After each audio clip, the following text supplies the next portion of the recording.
Good morning, students. Today we will discuss our subject philosophical perspective in education. ਤੇ ਬੇਟੇ ਉਸ ਦੇ ਜਿਹੜਾ ਟੌਪਿਕ ਆਪਾਂ ਡਿਸਕਸ ਕਰਨ ਜਾਵਾਂਗੇ ਸੈਕਸ਼ਨ A ਦਾ ਟੌਪਿਕ ਹੈ। ਸਭ ਤੋਂ ਪਹਿਲਾਂ ਆਪਾਂ ਫਿਲਾਸਫੀ ਨੂੰ ਡਿਸਕਸ ਕਰਾਂਗੇ। ਠੀਕ ਹੈ ਬੇਟੇ, ਫਿਲਾਸਫੀ ਦਾ मीनिंग ਅਤੇ ਉਸ ਦੇ ਨੇਚਰ ਦੀ ਗੱਲ ਕਰਾਂਗੇ। मीनिंग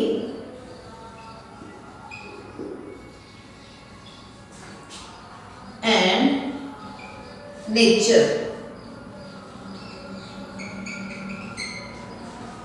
ਹੁਣ ਜੇ मीनिंग ਦੇ ਵਿੱਚ ਆਈਏ ਬੇਟੇ, ਜਿਹੜੀ ਫਿਲਾਸਫੀ ਹੈ, ਜੇ ਇੰਟਰੋ ਦੀ ਗੱਲ ਕਰੀਏ ਆਪਾਂ ਦੀ ਇੰਟਰੋ ਦੇ ਵਿੱਚ इंट्रोडक्शन ਦੇ ਵਿੱਚ ਆਪਾਂ ਗੱਲ ਕਰੀਏ ਤਾਂ ਅੱਜ ਦੀ ਜਿਹੜੀ ਜ਼ਿੰਦਗੀ ਹੈ ਇੰਨੀ ਗੁੰਝਲਦਾਰ ਹੋ ਚੁੱਕੀ ਹੈ, ਇੰਨੀ ਤਣਾਅਪੂਰਨ ਹੋ ਚੁੱਕੀ ਹੈ ਕਿ ਇੱਕ ਇਨਸਾਨ ਜਿਹੜਾ ਹੈ ਉਹ ਮਸ਼ੀਨ ਦੀ ਤਰ੍ਹਾਂ ਵਰਕਿੰਗ ਕਰ ਰਿਹਾ ਹੈ। ਜਦੋਂ ਉਹ ਮਸ਼ੀਨ ਦੀ ਤਰ੍ਹਾਂ ਵਰਕਿੰਗ ਕਰ ਰਿਹਾ ਹੈ ਤਾਂ ਉਸਦੇ ਦਿਮਾਗ ਦੇ ਵਿੱਚ ਬਹੁਤ ਸਾਰੇ ਜਿਹੜੇ ਵਿਚਾਰ ਨੇ ਪੈਦਾ ਹੁੰਦੇ ਨੇ। ਇੱਕ ਵਿਚਾਰ ਆਉਂਦਾ ਹੈ, ਇੱਕ ਵਿਚਾਰ ਜਾਂਦਾ ਹੈ। ਤਾਂ ਕਿਹਾ ਜਾਂਦਾ ਕਹਿੰਦੇ ਜੇਕਰ ਫਿਲਾਸਫੀ ਦੀ ਗੱਲ ਕਰੀਏ, ਫਿਲਾਸਫਰ ਜਿਹੜਾ ਹੁੰਦਾ ਆ ਕਹਿੰਦੇ ਜਿਹੜਾ ਬਹੁਤ ਜ਼ਿਆਦਾ ਡੂੰਘੀ ਸੋਚ ਸੋਚਦਾ ਹੈ, ਮਤਲਬ ਜਿਹੜਾ ਬਹੁਤ ਜ਼ਿਆਦਾ ਸੋਚਦਾ ਆ ਤਾਂ ਉਸ ਨੂੰ ਫਿਲਾਸਫਰ ਕਿਹਾ ਜਾਂਦਾ। ਜੇ ਫਿਲਾਸਫਰ ਜੇ ਆਪਾਂ ਕਹੀਏ ਵੀ ਬਹੁਤ ਜ਼ਿਆਦਾ ਸੋਚਣ ਵਾਲੇ ਨੂੰ ਫਿਲਾਸਫਰ ਕਿਹਾ ਜਾਂਦਾ, ਇੱਕ ਆਮ ਸਧਾਰਨ ਭਾਸ਼ਾ ਇਸ ਦਾ ਬਿਲਕੁਲ ਠੀਕ ਹੈ, ਪਰ ਤਕਨੀਕੀ ਭਾਸ਼ਾ ਦੇ ਵਿੱਚ ਜੇਕਰ ਅਸੀਂ ਇਸ ਨੂੰ ਲੈ ਕੇ ਚੱਲੀਏ ਤਾਂ ਇਹ ਗੱਲ ਸਹੀ ਨਹੀਂ ਹੈ। ਤਾਂ ਜਿਹੜੇ ਡਾਕਟਰ ਰਾਧਾ ਕ੍ਰਿਸ਼ਨਨ ਸੀਗੇ, ਡਾਕਟਰ ਰਾਧਾ ਕ੍ਰਿਸ਼ਨਨ ਕਹਿ ਰਹੇ ਸੀਗੇ, ਡਾਕਟਰ ਰਾਧਾ ਕ੍ਰਿਸ਼ਨਨ ਦੇ ਅਕੋਰਡਿੰਗਲੀ ਰਾਧਾ ਕ੍ਰਿਸ਼ਨਨ ਜਿਹੜੇ ਹੈਗੇ ਨੇ ਆਪਣੇ, ਉਹਨਾਂ ਨੇ ਕ੍ਰਿਸ਼ਨਨ ਨੇ ਆਪਾਂ ਨੂੰ ਦੱਸਿਆ ਕਿ ਜਦੋਂ ਬੰਦਾ ਜਿਹਦੇ ਵਿੱਚ ਇੱਛਾ ਹੈ, ਕਾਹਦੀ ਇੱਛਾ ਹੈ? ਟੂ ਨੋ, ਜਾਣਨ ਦੀ, ਟੂ ਲਰਨ। ਠੀਕ ਹੈ ਜੀ। ਤੇ ਤੀਸਰੀ ਗੱਲ ਕੀ ਹੈ ਕਿ ਨੋਟ ਸੈਟੀਸਫਾਈਡ, ਵੀ ਜਿਹੜਾ ਕਦੇ ਵੀ ਸੈਟੀਸਫਾਈਡ ਨਹੀਂ ਹੁੰਦਾ ਜਾਣਨ ਤੋਂ ਬਾਅਦ ਵੀ, ਨੋਟ ਸੈਟੀਸਫਾਈਡ, ਜਿਹੜਾ ਆਪਣੇ ਆਪ ਨੂੰ ਸੈਟੀਸਫੈਕਸ਼ਨ ਨਹੀਂ ਲੈਂਦਾ, ਜਿਹੜਾ ਸੈਟੀਸਫਾਈਡ ਨਹੀਂ ਹੁੰਦਾ, ਯਾਨੀ ਕਿ ਉਹਦੇ ਅੰਦਰ ਹੋਰ ਵੀ ਕੁਝ ਜਾਣਨ ਦੀ ਇੱਛਾ ਹੁੰਦੀ ਹੈ। ਉਹ ਚਾਹੁੰਦਾ ਹੈ ਕਿ ਮੈਂ ਹੋਰ ਜ਼ਿਆਦਾ ਜਾਣਾ। ਉਹ ਹਰੇਕ ਵਿਚਾਰ ਨੂੰ ਡੂੰਘਾਈ ਤੱਕ ਜਾਂਦਾ ਹੈ, ਹਰੇਕ ਗੱਲ ਦੀ ਤਹਿ ਤੱਕ ਜਾਂਦਾ ਹੈ ਕਿ ਤਾਂ ਜੋ ਉਹ ਸੱਚ ਨੂੰ ਜਾਣ ਸਕੇ। ਤੇ ਠੀਕ ਹੈ ਜੀ। ਤਾਂ ਉਸ ਨੂੰ ਆਪਾਂ ਕੀ ਕਹਿੰਦੇ ਨੇ? ਇੱਕ ਫਿਲਾਸਫਰ। ਜਿਹੜੇ ਫਿਲਾਸਫੀ ਦੇ ਫਿਲਾਸਫਰ ਦੇ ਜਿਹੜੇ ਵਿਚਾਰ ਹੁੰਦੇ ਨੇ ਅਸੀਂ ਉਸ ਨੂੰ ਫਿਲਾਸਫੀ ਕਹਿ ਦਿੰਦੇ ਹਾਂ। ਕਲੀਅਰ ਹੈ ਬੇਟਾ ਜੀ। ਜੇ ਅਸੀਂ मीनिंग ਦੀ ਗੱਲ ਕਰੀਏ ਵੀ ਫਿਲਾਸਫੀ ਦੀ, ਤਾਂ मीनिंग ਦੇ ਵਿੱਚ ਕੀ ਆ ਜਾਂਦਾ ਬੇਟੇ? ਜੇ मीनिंग ਦੀ ਗੱਲ ਕਰੀਏ ਤਾਂ मीनिंग ਦੋ ਕਨਸੈਪਟ ਦੇ ਵਿੱਚ ਆਉਂਦਾ ਹੈ। ਠੀਕ ਹੈ। ਜੇ मीनिंग ਨੂੰ ਆਪਾਂ ਲੈ ਕੇ ਚੱਲੀਏ, ਇੱਕ ਕਨਸੈਪਟ ਜਿਹੜਾ ਹੈਗਾ ਉਹਦਾ ਹੈਗਾ ਕਨਸੈਪਟ ਦੀ ਜੇਕਰ ਆਪਾਂ ਗੱਲ ਕਰੀਏ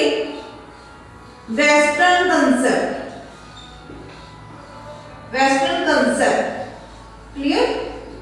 और दूसरे की गल करिए तो ईस्टर्न कंसेप्ट की गल आ जाती है, ईस्टर्न कंसेप्ट, क्लियर।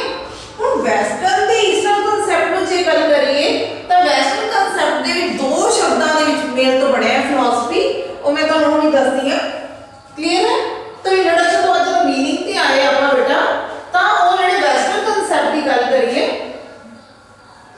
ਤਾਂ ਵੈਸਟਰਨ ਕੰਸੈਪਟ ਦੇ ਵਿੱਚ ਕੀ ਆਉਂਦਾ ਹੈ?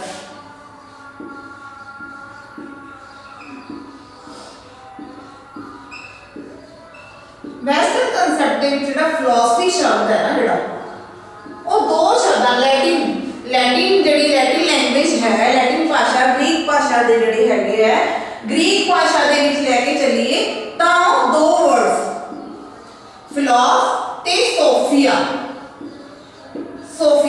ਇਹ ਦੋ ਵਰਡਾਂ ਦੇ ਕੰਬੀਨੇਸ਼ਨ ਤੋਂ ਬਣੇ ਫਿਲਾਸ ਪਲੱਸ ਸੋਫੀਆ।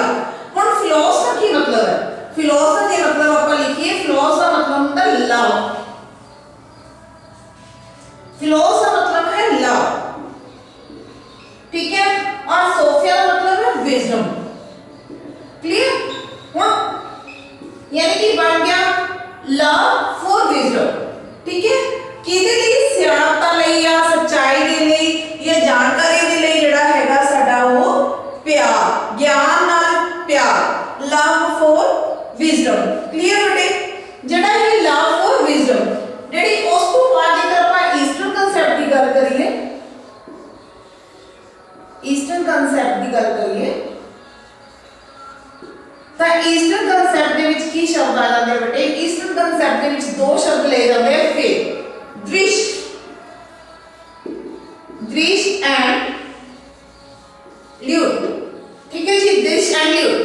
ਹੁਣ ਦ੍ਰਿਸ਼ ਐਂਡ ਲਿਊਟ ਦੇ ਵਿੱਚ, ਦ੍ਰਿਸ਼ ਐਂਡ ਲਿਊਟ ਦੀ ਜੇ ਗੱਲ ਕਰੀਏ ਤਾਂ ਕਹਿੰਦਾ ਜਿਹੜੇ ਆਪਣੇ ਫਿਲਾਸਫਰ ਹੋਏ ਆ ਉਹਨਾਂ ਨੇ ਆਪਾਂ ਨੂੰ ਕਿਹਾ, ਫਿਲਾਸਫਰ ਕੀ ਕਹਿੰਦੇ ਨੇ? ਕਹਿੰਦੇ ਜਿਹੜਾ ਦਰਸ਼ਨ, darshan is the logical explanation. ਜਿਹੜੇ ਦਰਸ਼ਨ ਸ਼ਾਸਤਰ ਦੀ ਗੱਲ ਕਰੀਏ ਜੇਕਰ ਆਪਾਂ, darshan is a logical explanation, logical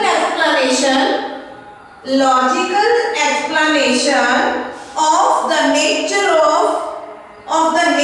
of philosophy। कहते darshan is the logical explanation of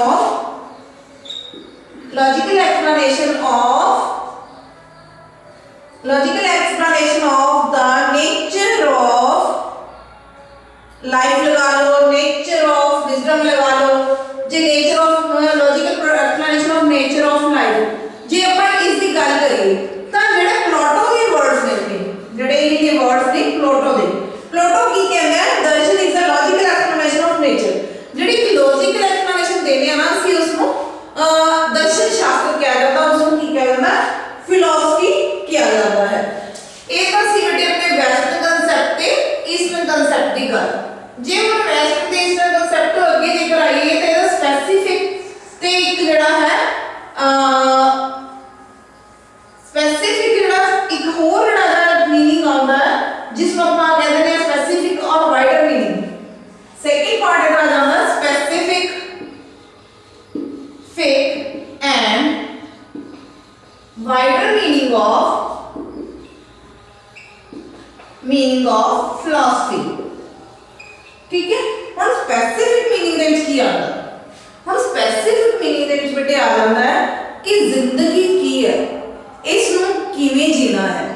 clear? ਉਸ ਨੂੰ ਜੀਉਣ ਦੇ ਕੀ ਢੰਗ ਨੇ। ਜਦੋਂ ਇਹਨਾਂ ਚੀਜ਼ਾਂ ਦੇ ਬਾਰੇ ਖੋਜ ਹੁੰਦੀ ਹੈ, ਜਾਣਕਾਰੀ ਇਕੱਠੀ ਕੀਤੀ ਜਾਂਦੀ ਹੈ, ਜਿਹੜੇ ਵਿਚਾਰ ਸਾਡੇ ਦਿਮਾਗ ਦੇ ਵਿੱਚ ਆਉਂਦੇ ਨੇ ਉਹ ਕਿਸ ਦੇ ਵਿੱਚ ਆ ਜਾਂਦੇ ਨੇ? ਫਿਲਾਸਫੀ ਦੇ ਵਿੱਚ ਕਾਊਂਟ ਹੋ ਜਾਂਦੇ ਨੇ। ਕਲੀਅਰ?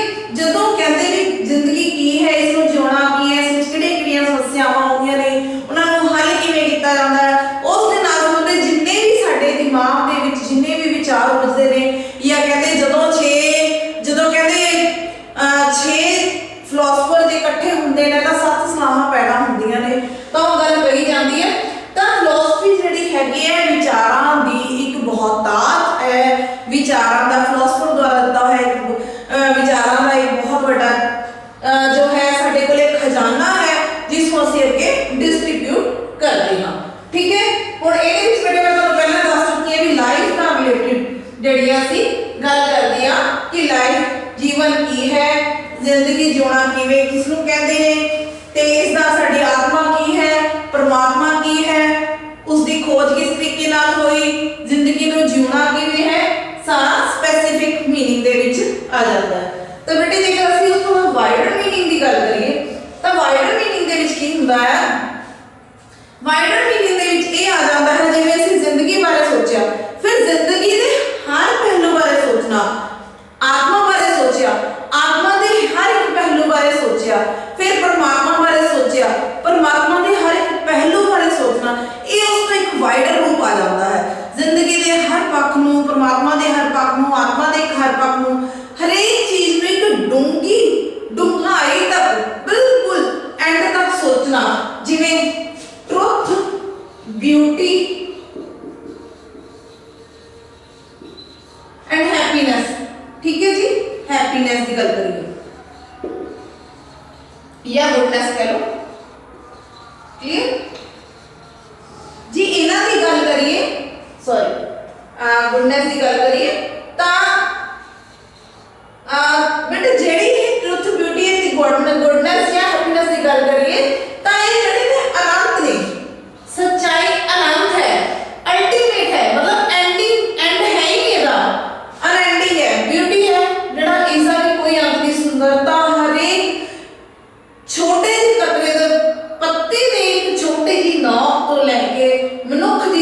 जिंदगी तक या जिंदगी ਜਿਹੜੇ यूनिवर्स ਦੇ ਵਿੱਚ ਜਿੰਨੀਆਂ ਵੀ ਚਾਹੇ ਉਹ ਗ੍ਰਹਿ ਨੇ ਚਾਹੇ ਉਪਗ੍ਰਹਿ ਦੀ ਗੱਲ ਕਰ ਲਈਏ ਚਾਹੇ ਆਪਾਂ ਲਿਵਿੰਗ ਥਿੰਗਸ ਦੀ ਗੱਲ ਕਰ ਲਈਏ ਚਾਹੇ ਨॉन ਲਿਵਿੰਗ ਥਿੰਗਸ ਦੀ ਗੱਲ ਕਰ ਲਈਏ ਜਿੰਨੀਆਂ ਵੀ ਗੱਲ ਕਰ ਲਈਏ ਹਰੇਕ ਦੀ ਇੱਕ ਬਿਊਟੀ ਹੈ ਜਿਸ ਦਾ ਕੋਈ ਐਂਡ ਨਹੀਂ ਹੈ हैप्पीनेस खुशी का भी कोई अंत नहीं है खुशी मिलनी है तो छोटी सी गल तो हो जानी है नहीं तो मुक्त मिली एक सुंदरता की जी गुडनेस की गल करिए जी चंगियाई है देखी जाए तो हर चीज मिलती है अदरवाइज किसी च भी नहीं है तो बेटे ये सीगा स्पेसिफिक ते एक wider meaning of philosophical perspective का ठीक है जी फिलॉसफी का मीनिंग तो समझ आ चुका है तो उस तो बाद हम आप गल करांगे नेचर की जे अपन नेचर की गल करिए मीनिंग ऑफ नेचर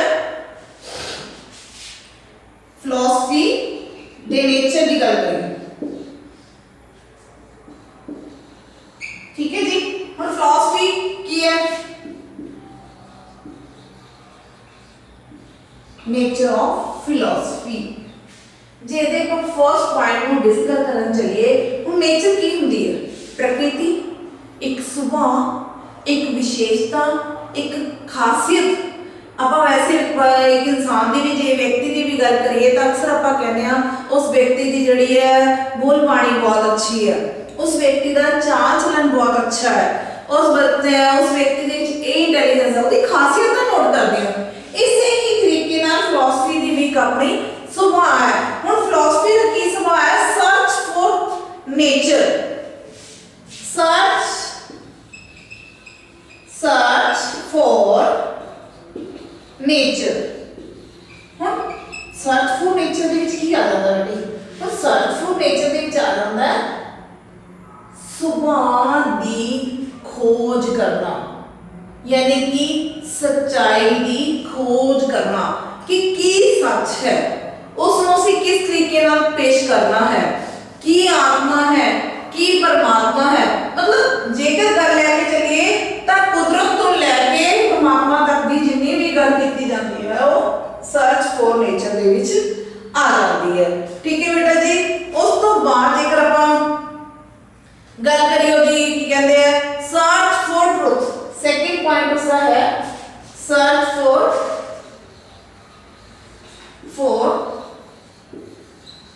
ट्रुथ ਹੁਣ सर्च फॉर ट्रुथ ਦੇ ਵਿੱਚ ਇੱਕ ਸ਼ਾਰਪਨਰਸ ਹੋਏ ਨੇ ਆਪਣੇ ਫਿਲਾਸਫਰ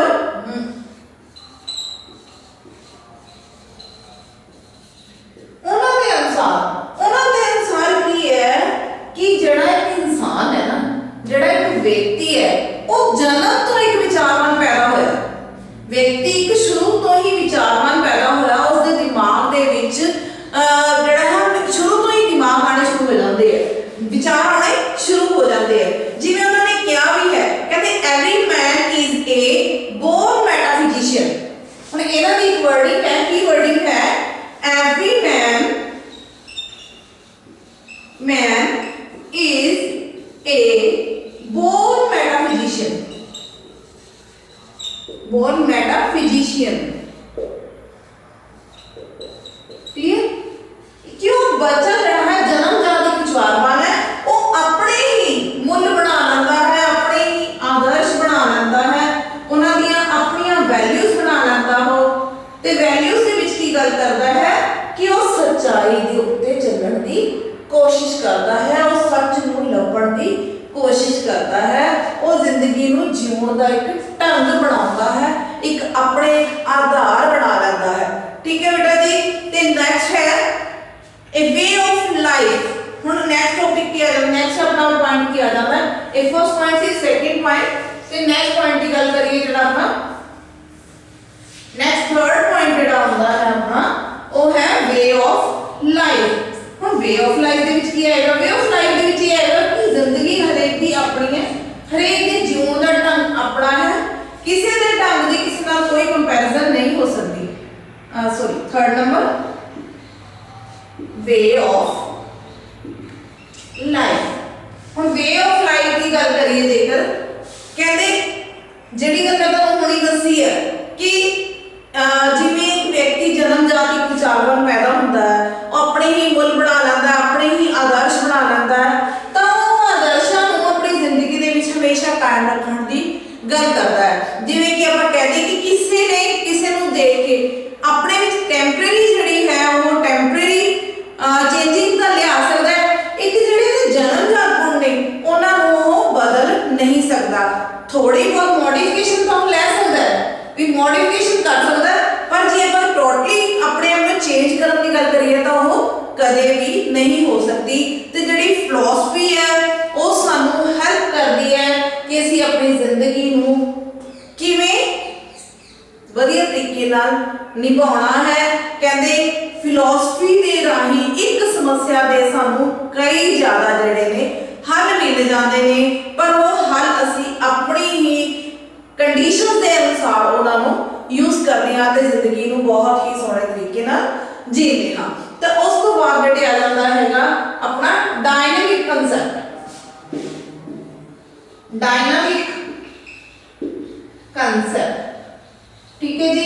हम डायनामिक कंसेप्ट की जेकर गल करिए, डायनामिक कंसेप्ट के विच की आ जाता अपना, कहते एक मनुख नूं जिहड़ियां आर्थिक हालतां प्रभावित करदियां ने, जे उसनूं आर्थिक हालतां प्रभावित कर रही ने, पर वो आर्थिक हालतां नूं जिहड़ा साइड ते रख के अपने जिंदगी दे ढंग नूं उसे तरीके नाल ही जी रहा है, तो कहते जिवें कविता भी है थोड़ा चाई हुई सीगी, कहते पनीर नहीं तो दाल में भी खुश हूँ, अगर वो दोस्त नहीं है तो अकेला भी खुश हूँ, अगर वो गुस्सा है तो उसकी नाराजगी में भी खुश हूँ। तो कहते हर हाल दे विच जदों सानू एक खुशी का अनुभव होण लग जाता है, हर हाल दे विच जीना आ जाता है, तो असीं उसनूं गत्यात्मक डायनेमिक कंसेप्ट कहने आ कि असीं हर हालत दे विच असीं अपनी गति नूं अगे ही रखते हैं, अपने जिहड़े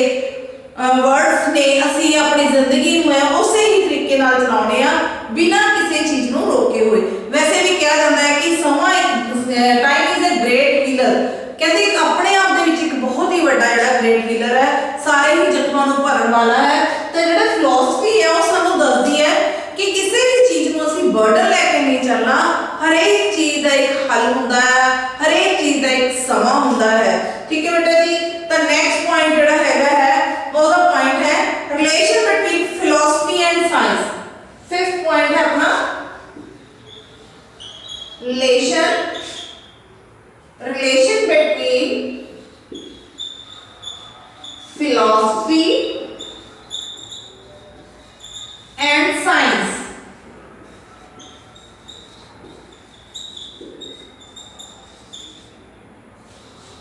ठीक है बेटा जी, relation between philosophy and science. हुण फिलॉसफी ते साइंस की गल करिए, कहते फिलॉसफी भी एक यह जी जिहड़ा अपना दर्शन शास्त्र है जिहड़ा कि तर्कां दे उत्ते आधारित है।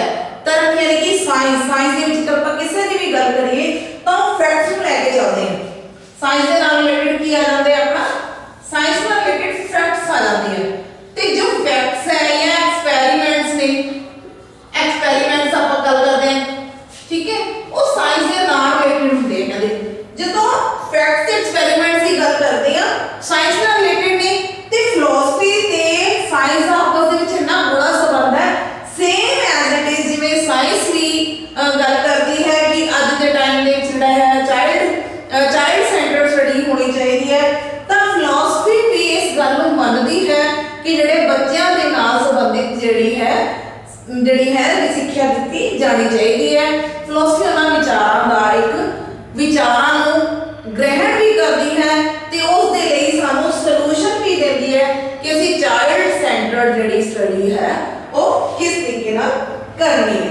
ठीक है बेटा जी। नेक्स्ट अपना आता है flexible in nature. Next point अपना आ जाता है flexible in nature.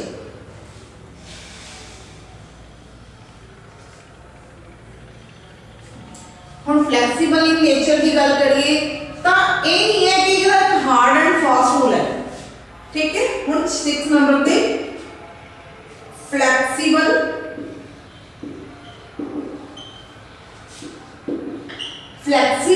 In nature. हम फ्लैक्सीबल इन नेचर के विच जिवें दस्सिया होया तुहानूं भी, जेकर ये नहीं कि हार्ड एंड फास्ट रूल है बच्चे नूं इस तरीके नाल समझ नहीं आया तो धक्के नाल सी उस तरीके नाल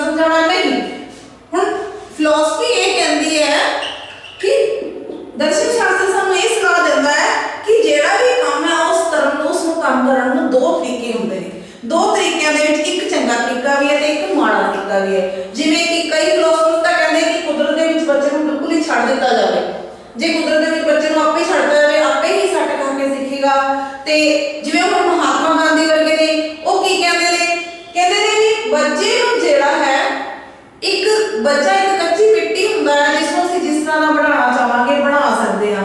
ਉਸ ਨੂੰ ਛੋਟੀ ਉਮਰ ਦੇ ਵਿੱਚ ਹੀ ਇੱਕ ਵੋਕੇਸ਼ਨਲ ਜਿਹੜਾ ਹੈ ਕੰਮ ਵਿੱਚ ਲੈਣਾ ਚਾਹੀਦਾ, ਉਸ ਨੂੰ ਇੱਕ ਹੱਥ ਕਿਰਤ ਜਿਹੜੀ ਹੈ ਸਿਖਾ ਦੇਣੀ ਚਾਹੀਦੀ ਹੈ। ਠੀਕ ਹੈ, ਤਾਂ ਫਲੈਕਸੀਬਲ ਇਨ ਨੇਚਰ ਹੈ ਕਿ ਜਿਸ ਤਰ੍ਹਾਂ ਦੀ ਬੱਚੇ ਦੀ ਨੇਚਰ ਹੈ ਜਾਂ ਜਿਸ ਤਰ੍ਹਾਂ ਦਾ ਸਾਡਾ ਆਰਥਿਕ ਸਿਚੁਏਸ਼ਨ ਹੈ ਉਸ ਨੂੰ ਅਸੀਂ ਕਿਸ ਤਰੀਕੇ ਨਾਲ ਸੰਭਾਲਣਾ ਹੈ, ਅਸੀਂ ਕਿਸ ਤਰੀਕੇ ਨਾਲ एनवायरनमेंट ਦੇ ਵਿੱਚ ਐਡਜਸਟਮੈਂਟ ਕਰਨੀ ਹੈ, और ਫਿਲਾਸਫੀ ਦਾ ਆਪਣਾ ਰੋਲ ਨਿਭਾਉਂਦੀ ਹੈ। ਠੀਕ ਹੈ ਬੇਟਾ ਜੀ, ਇਸ ਤੋਂ ਬਾਅਦ ਆਪਾਂ ਕਨਕਲੂਜਨ ਦੇ ਵਿੱਚ ਆਉਂਦੇ ਹਾਂ। ਹੁਣ ਅੱਜ ਆਪਾਂ ਟੌਪਿਕ ਕੀਤਾ philosophy the meaning and nature. ਹੁਣ ਮੀਨਿੰਗ ਦੇ ਵਿੱਚ ਮੈਂ ਤੁਹਾਨੂੰ ਦੱਸਿਆ, ਮੀਨਿੰਗ ਦੇ ਵਿੱਚ ਦੱਸਦਾ ਤੁਹਾਨੂੰ ਮੈਂ ਮੀਨਿੰਗ ਜਿਹੜਾ ਹੈ ਦੋ ਤਰ੍ਹਾਂ ਦਾ ਹੈ ਇੱਕ ਆਪਣਾ। ਹੁਣ ਮੀਨਿੰਗ ਦੇ ਵਿੱਚ ਇੱਕ ਵੈਸਟਰਨ ਕਨਸੈਪਟ ਹੈ ਤੇ ਇੱਕ ਈਸਟਰਨ ਕਨਸੈਪਟ ਹੈ। ਵੈਸਟਰਨ ਕਨਸੈਪਟ ਦੇ ਵਿੱਚ ਕੀ ਕਰਦੇ ਰਹੇ ਸੀ ਆਪਾਂ ਨੇ, ਵੈਸਟਰਨ ਕਨਸੈਪਟ ਦੇ ਵਿੱਚ ਫਿਲਾਸ ਪਲਸ ਸੋਫੀਆ ਦੇ ਨਾਲ ਮਿਲ ਕੇ ਜੋ ਹੈ ਉਹ ਬਣਿਆ ਹੋਇਆ ਹੈ। ਠੀਕ ਹੈ, ਤੇ ਈਸਟਰਨ ਦੇ ਵਿੱਚ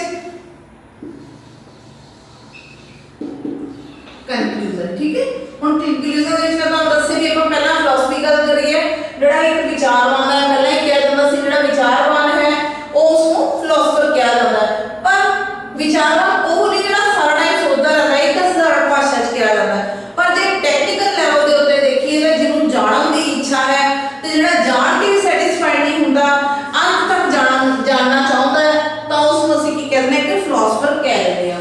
ਤੇ ਜੇਕਰ ਇਹਦੇ ਅੱਗੇ ਈਸਟਰਨ ਤੇ ਵੈਸਟਰਨ ਲੈ ਕੇ ਕੰਸੈਪਟ ਚੱਲੀਏ ਤਾਂ ਵੈਸਟਰਨ ਕੰਸੈਪਟ ਦੇ ਵਿੱਚ ਦੋ ਸ਼ਬਦਾਂ ਫਿਲਾਸ ਪਲਸ ਸੋਫੀਆ ਤੇ ਈਸਟਰਨ ਕੰਸੈਪਟ ਦੇ ਵਿੱਚ ਦ੍ਰਿਸ਼ ਪਲਸ ਲੇਆਊਟ ਨੂੰ ਲੈ ਕੇ ਚਲਾ ਜਾਂਦਾ ਹੈ। ਉਸ ਲਵ ਆਫ ਵਿਜ਼ਡਮ ਹੈ ਤੇ ਇਸ ਦੇ ਵਿੱਚ ਕੀ ਹੈ ਕਿ ਇੱਕ ਲੌਜੀਕਲ ਜਿਹੜਾ ਐਕਸਪਲੇਨੇਸ਼ਨ ਹੈ ਨੇਚਰ ਦੀ। ਠੀਕ ਹੈ, ਉਸ ਤੋਂ ਬਾਅਦ ਜੇਕਰ ਆਪਾਂ ਗੱਲ ਕਰੀਏ ਸਪੈਸੀਫਿਕ ਤੇ ਵਾਈਡਰ ਮੀਨਿੰਗ ਦੀ, ਸਪੈਸੀਫਿਕ ਦੇ ਵਿੱਚ ਕੀ ਕਹਿੰਦਾ ਹੈ ਜੀਵਨ ਕੀ ਹੈ, ਪਰਮਾਤਮਾ ਕੀ ਹੈ, ਆਤਮਾ ਕੀ ਹੈ, ਅਸੀਂ ਇਸ ਨੂੰ ਕਿਵੇਂ ਜੀਣਾ ਹੈ।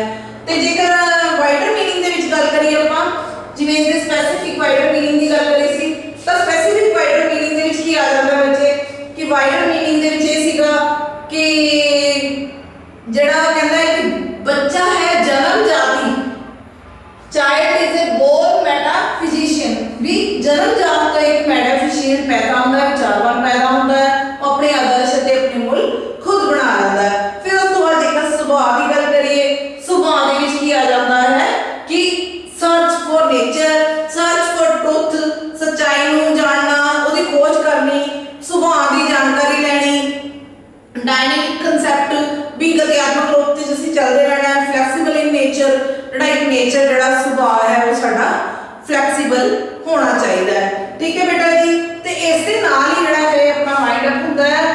ਤੇ ਨੈਕਸਟ ਲੈਕਚਰ ਦੇ ਵਿੱਚ ਆਪਾਂ ਕਰਾਂਗੇ ਇਸ ਦੀਆਂ ਜਿਹੜੇ ਹੈਗੇ ਨੇ ਸਕੋਪ ਦੀ ਗੱਲ ਕਰਾਂਗੇ, ਸਕੋਪ ਆਫ ਫਿਲਾਸਫੀ ਜਿਹੜਾ ਹੈ ਨੈਕਸਟ ਲੈਕਚਰ ਦੇ ਵਿੱਚ ਆਪਾਂ ਉਸ ਨੂੰ ਡੀਲ ਕਰਾਂਗੇ। ਠੀਕ ਹੈ ਬੇਟੇ, ਇਸ ਦੇ ਨਾਲ ਹੀ have a nice day, good day. ਠੀਕ ਹੈ ਜੀ, ਓਕੇ।